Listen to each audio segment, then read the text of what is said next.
So hello and welcome everyone, hope you are doing great. तो आज की video में हम शुरू करेंगे एग्जांपल्स ऑफ एक्सरसाइज 1.1 यानी कि ग्रुप्स एंड सब ग्रुप के एग्जांपल्स। तो फर्स्ट मेरे पास एग्जांपल है, शो दैट जेड क्या है, एक अबिलियन ग्रुप है with respect to addition. I think आपने जो मेरी प्रीवियस वीडियो थी जहाँ पर मैंने बात करी थी what is group and what is abelian group, वो आपने देख ली होगी। बिकॉज अगर आपको नहीं पता होगा कि what is group and abelian group, तो उसके बिना आप ये क्वेश्चन नहीं कर पाएंगे। So I will highly recommend you कि आप वो पहले वीडियो देखिए, उसका लिंक आपको डिस्क्रिप्शन बॉक्स में मिल जाएगा। तो उसको देखने के बाद ही यहाँ पर आइएगा। सो चलिए फिर आज की वीडियो को हम शुरू करते हैं। हमने शो करना है कि जो जेड है वो मेरे पास अबिलियन ग्रुप है। तो पहली बात, तो ग्रुप के लिए हमारे पास होते हैं चार property. First is closure, second is associative, third मेरे पास थी आइडेंटिटी, और फोर्थ मेरे पास थी inverse.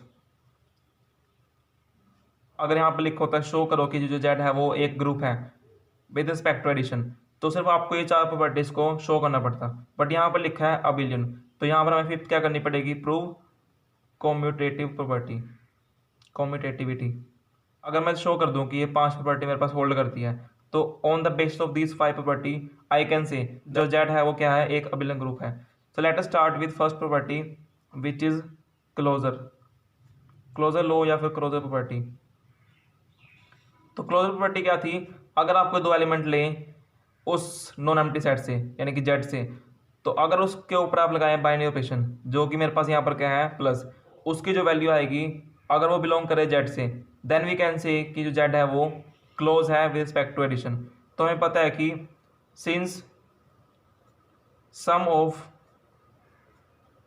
To elements of Z, sum of two elements of Z is also belongs to Z, therefore closure property holds, property holds। क्या लिखे यहाँ पर, हमें पता है कि अगर मैं कोई किन्हीं दो एलिमेंट्स का अगर मैं करूँ सम जो कि जेड के एलिमेंट हो, तो उसका जो सम आएगा वो भी कहाँ बिलोंग करेगा, जेड में। सो इसका मतलब क्या है कि क्लोजर प्रॉपर्टी जो है यहाँ पर होल्ड कर रही है। You can also write for A comma b belongs to Z, we have a plus b belongs to Z. So this means closure law hold या क्लोजर प्रॉपर्टी होल्ड, जो भी आप लिखना चाहें। तो ये तो होगी फर्स्ट प्रॉपर्टी। देन मेरे पास क्या है, एसोसिएटिविटी। एसोसिएटिविटी तो इसको हम करेंगे इसी फॉर्म में। फॉर, अब आपको सोचिए कि अगर मैं तीन एलिमेंट लूँ ए बी और C, for A comma B comma C belongs to Z, और अगर मैं डिफाइन करूँ A plus B plus C, A plus B plus C, तो आप खुद सोचिए ये इक्वल होंगे, बिल्कुल इक्वल होंगे। मीन्स क्या है कि अगर मैं कोई तीन एलिमेंट लूँ ए बी और सी जो कि बिलोंग करते हो जेड से, और अगर वो उस चीज़ को सेटिस्फाई करते हैं, तो इट मीन्स क्या है, एसोसिएटिविटी होल्ड्स, एसोसिएटिविटी होल्ड्स। अब थर्ड आती है बात मेरे पास विच इज आइडेंटिटी। तो for all A belongs to Z, this is a symbol for all. हर ए के लिए जो बिलोंग करता है जेड से, there exist zero belongs to Z, यानी कि हर ए के लिए मेरे पास एग्जिस्ट करता है जीरो, सच दैट कि मैं ए प्लस जीरो करूँ या मैं करूँ जीरो प्लस ए, तो मेरे पास हमेशा आंसर क्या आएगा, ए। तो इट मीन्स क्या है कि जो जीरो है वो एक आइडेंटिटी एलिमेंट है, आइडेंटिटी एलिमेंट है। तो तीन प्रॉपर्टी हो चुकी है होल्ड। फोर्थ मेरे पास है इनवर्स। तो इनवर्स में आपको पता हो क्या था, इनवर्स में मेरे पास थी कि अगर मैं कोई लेता हूँ for all A belongs to Z, तो for all a there exist minus a belongs to Z, such that कि ए के ऊपर मैं अगर लगाऊँ प्लस विद माइनस ए, तो इक्वल आएगा जीरो के, so minus A plus A. So it means क्या है, ए के ऊपर मैं अगर लगाऊँ माइनस ए या माइनस ए के साथ मैं लगाऊँ ए, तो यहाँ से मेरे पास आंसर क्या आएगा, हमेशा आइडेंटिटी एलिमेंट। तो इट मीन्स क्या है, minus A is an inverse of Z. और अब हम बात करते हैं फिफ्थ प्रॉपर्टी की, that is commutativity. So for a comma b belongs to z, we have a plus b is equals to b plus a। तो आप देख पा रहे हैं कि पांचों जो मेरे पास प्रॉपर्टीज हैं वो सेटिस्फाई हो पा रही है। सो इट मीन्स क्या है, z के साथ वो ऑपरेशन ब्रैकेट में, सो z is an abelian group. तो यहाँ पर हमारा एग्जाम्पल नंबर फर्स्ट होता है खत्म। तो now let us move on to example number 2। तो अब हम बात करते हैं एग्जाम्पल 2 की।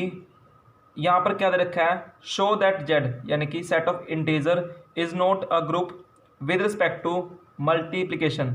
यानी कि अगर मैं बाइनरी ऑपरेशन को डिफाइन कर दूँ मल्टीप्लाई और उसको मैं कर दूँ डिफाइन जेड के ऊपर, तो वो एक ग्रुप फॉर्म नहीं करेगा।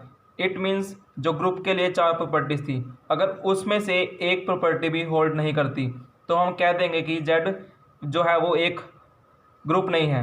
किसके रिस्पेक्ट में, मल्टीप्लिकेशन के रिस्पेक्ट में। तो फर्स्ट ऑफ ऑल ट्राई करते हैं हम क्लोजर से। तो आप खुद सोचिए कि अगर मैं फॉर एनी 2 एलिमेंट्स ए और बी जो हम लेंगे जेड से, अगर मैं फाइंड आउट करूं ए क्रॉस बी, तो ए क्रॉस बी यानी कि ए मल्टीप्लाई बी हमेशा जेड में ही बिलोंग करेगा, तो क्लोजर तो सेटिस्फाई करेगी। So for A comma b belongs to Z, we have a cross b, ये बिलोंग करेगी जेड से। So it means closure property यहाँ पर होल्ड करेगी, क्लोजर प्रॉपर्टी होल्ड्स। अब हम बात करते हैं सेकंड की, जो कि मेरे पास है एसोशिएटिव प्रॉपर्टी, या फिर हम कह सकते हैं एसोशिएटिविटी। अगर मैं कोई 3 एलिमेंट लूँ ए बी और सी जो बिलोंग करते हैं जेड से, अगर मैं निकाल लूँ तीनों का प्रोडक्ट इस तरीके से, तो वो तीनों मेरे पास इक्वल आएगा। यहाँ पर मल्टीप्लाई का सिंबल है ये। तो इट मीन्स क्या है कि इन्हीं 3 एलिमेंट ए बी सी जो बिलोंग करते हैं जेड से, तो उसके लिए मेरे पास a cross b cross c is equals to a cross b cross c equal है। इट मीन्स एसोशिएटिविटी होल्ड्स करें यहाँ पे, एसोशिएटिविटी होल्ड्स। तो 2 प्रॉपर्टी तो हो चुकी हैं, थर्ड हम चेक करते हैं आइडेंटिटी। तो मल्टीप्लाई के केस में क्या हो गया, आइडेंटिटी 1। तो for a belongs to Z हमारे पास क्या एग्जिस्ट करता है, 1 belongs to Z, such that कि अगर मैं ए ही करूँ मल्टीप्लाई 1 से तो मुझे क्या देगा, ए ही देगा। और यही मेरे पास क्या है, डेफिनेशन है आइडेंटिटी की, कि ऐसा एलिमेंट जिसका हम करें मल्टीप्लाई ए से, या जिसको हम करें ऑपरेट किसी दूसरे एलिमेंट पर, तो मुझे same element they.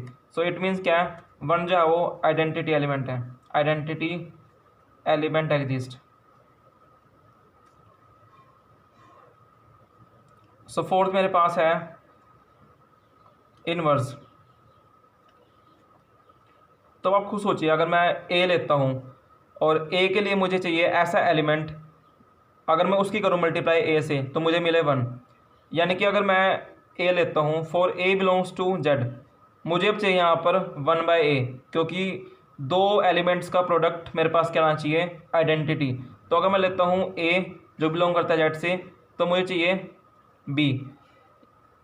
So there does not exist b belongs to Z. क्यों, क्योंकि बी यहाँ पर क्या है मेरे पास, बिकॉज बी हमें यहाँ पर चाहिए 1/a, और 1/a does not belong to Z. So this means that 1/a does not belongs to Z. This implies inverse does not exist. Inverse does not exist. So यहाँ पर आपने देख लिया कि शुरू की 3 प्रॉपर्टी तो होल्ड कर रही है बट फोर्थ नहीं कर रही। इट मीन्स कि जो Z है किसके रिस्पेक्ट में, मल्टीप्लाई के रिस्पेक्ट में, is not a group, is not a group. So now we will start example number 3। वो क्या है मेरे पास, prove that cube roots of unity forms abelian group with respect to multiplication. जो cube roots हैं unity के वो abelian group form करेंगे किसके रिस्पेक्ट में, मल्टीप्लिकेशन की।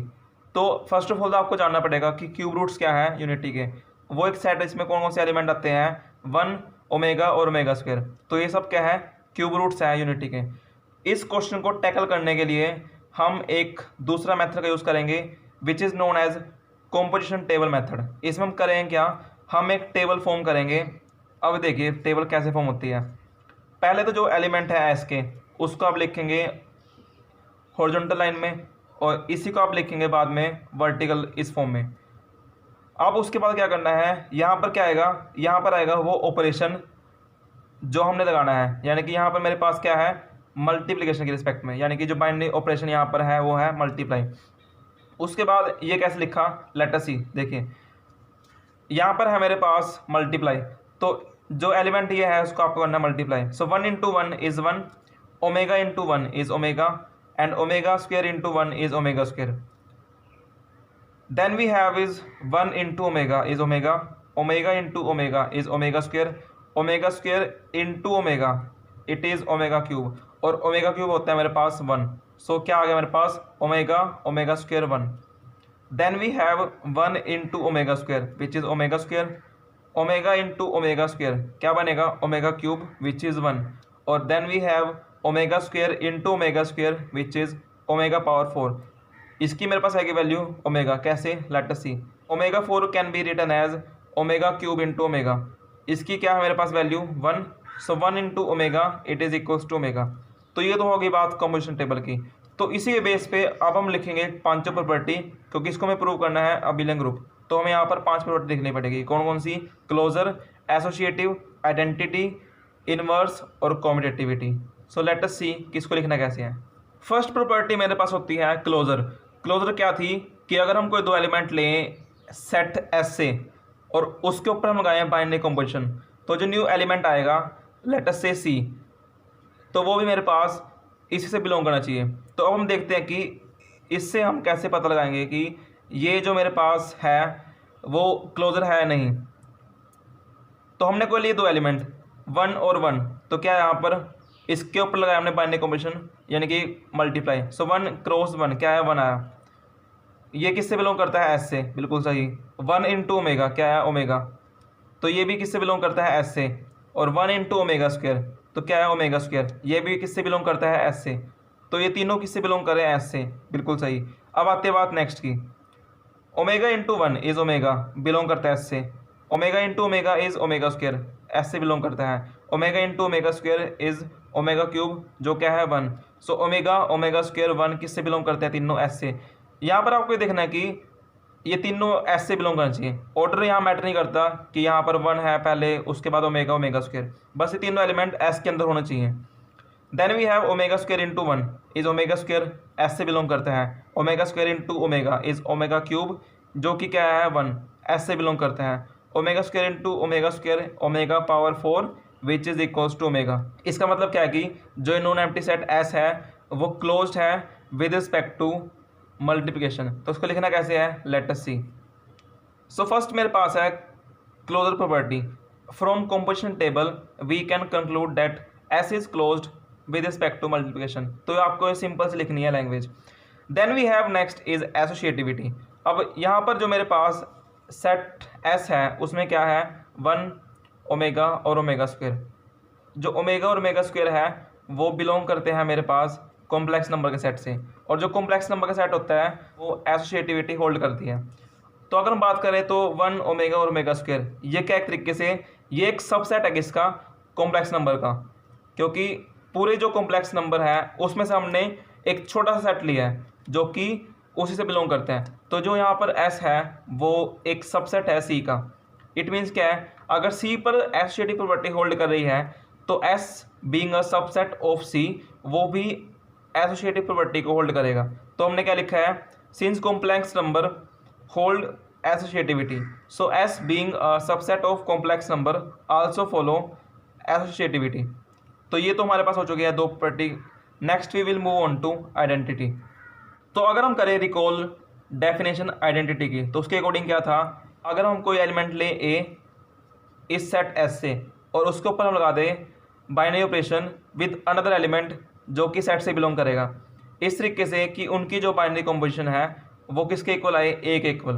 तो इन दैट केस जो एलिमेंट ई होगा ये वाला इसको हम कहेंगे आइडेंटिटी एलिमेंट। और एक चीज़ का आप ध्यान रखेगा कि जो आइडेंटिटी एलिमेंट है वो हमेशा सेट से बिलोंग करने चाहिए। अगर वो सेट से बिलोंग नहीं करते हैं तो इन दैट केस आइडेंटिटी और इनवर्स एग्जिस्ट नहीं करेंगे।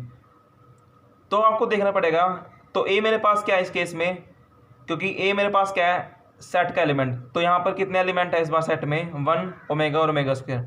और यहाँ पर जो कॉम्पोजिशन है यानी कि जो यहाँ पर जो बाइनरी ऑपरेशन है वो क्या है मल्टीप्लाई। सो इसको लिखने का क्या तरीका है, एक तरीके से ए को हम किससे मल्टीप्लाई करें कि मेरे पास ए ही आए, तो इसका आंसर है सिंपली 1, यानी कि ए को अगर मैं करूँ 1 से मल्टीप्लाई तो ए ही आना चाहिए। अब आपको देखना पड़ेगा क्या ये 1 इसमें बिलोंग करता है सेट में, यस ऑफ कोर्स। तो इट मीन्स क्या है 1 जो है यहाँ पर वो आइडेंटिटी एलिमेंट है। So for a belongs to S, a यहाँ पर कुछ भी हो सकता है क्योंकि एस में मेरे पास कितने एलिमेंट है 3। So a can be 1, a can be omega, a can be omega square. But यहाँ पर हम लेकर चल रहे हैं जनरल, अगर कोई ए बिलोंग कर रहा है एस से तो हमारे पास एक एलिमेंट एग्जिस्ट करता है 1।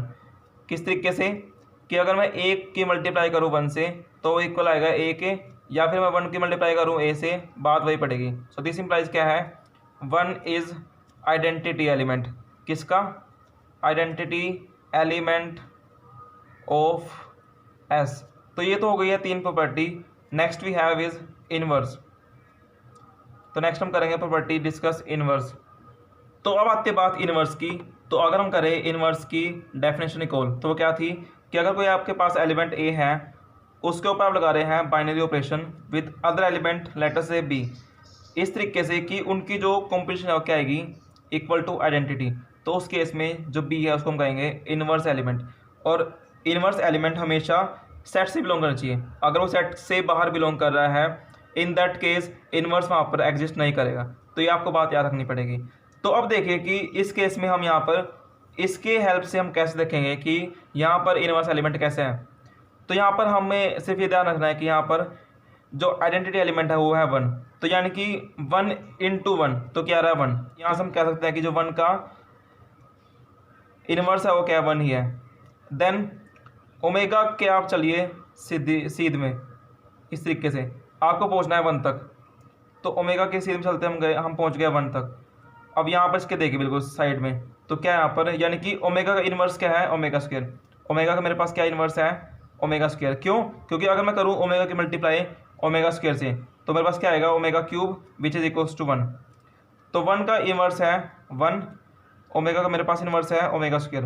अब आते बात ओमेगा स्क्वायर की, तो चलते रहिए आप इसके सीध में, हमें पहुँचना है 1 तक, तो हम पहुँच गए 1 तक। अब यहाँ पर देखिए आप इस साइड में, तो इसका मेरे पास क्या आता है आंसर ओमेगा, यानी कि ओमेगा स्क्वायर का मेरे पास क्या इनवर्स है ओमेगा। क्यों, क्योंकि ओमेगा स्क्वायर को अगर मैं करूँ मल्टीप्लाई ओमेगा से क्या आएगा omega cube which is equals to 1। तो 1 का 1 ओमेगा का इनवर्स ओमेगा स्क्वायर और ओमेगा स्क्वायर का इनवर्स ओमेगा।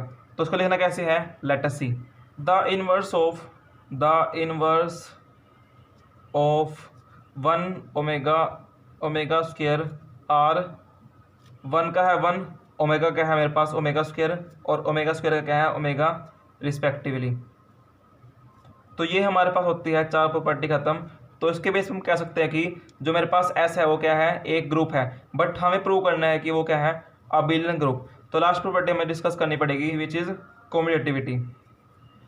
तो कम्यूटेटिव की मेरे पास क्या थी डेफिनेशन, अगर मैं को लेता हूँ ए और बी दो एलिमेंट एस से, तो a star b is equals to b star a. यहाँ पर स्टार क्या है मल्टीप्लाई, यानी कि a cross b must be equal to b cross a. तो आप तो साफ देख रहे हैं कि अगर मैं करूँ 1 की मल्टीप्लाई 1 से तो मुझे 1 ही मिलेगा, या फिर इस 1 की मैं करूँ मल्टीप्लाई इससे तो मुझे 1 ही मिलेगा। अब चाहे मैं करूँ ओमेगा की मल्टीप्लाई 1 से तो मुझे क्या मिलेगा ओमेगा ही मिलेगा, चाहे मैं करूँ 1 की मल्टीप्लाई ओमेगा से तो मुझे मिलेगा ओमेगा ही। अगर चाहे मैं ए की करूँ मल्टीप्लाई बी से, चाहे मैं बी की करूँ मल्टीप्लाई ए से, तो answer will remain the same. So we can say that जो कम्यूटेटिविटी है वो यहाँ पर होल्ड कर रही है। तो आपको लिखना कैसे है इसको लेट अस सी। सो हमने क्या लिखा है यहाँ पर from composition table we can conclude that commutativity hold. तो आप देख पा रहे हैं कि पांचों के पांचों प्रॉपर्टीज जो है यहाँ पर सेटिस्फाई हो चुकी है। So we can say at last कि जो एस है is an abelian group. So friends I hope कि जो भी आपको आज 3 क्वेश्चन कराए गए हैं वो आपको समझ आए होंगे, और इसके रिगार्डिंग आपको अगर कोई भी डाउट है तो you can ask me in the comment box. आप और एग्जाम्पल की प्रैक्टिस कीजिए विद योर बुक, एंड अगर आपको कहीं भी फिर डाउट आता है तो you can ask me, so I will come back with another video जहाँ पर हम डिस्कस करेंगे मोर एग्जाम्पल्स और question based on this group and abelian group concept. So that's all from my side, so I will come back with another video. Till then, bye bye, and keep working, keep hustling. Thank you so much.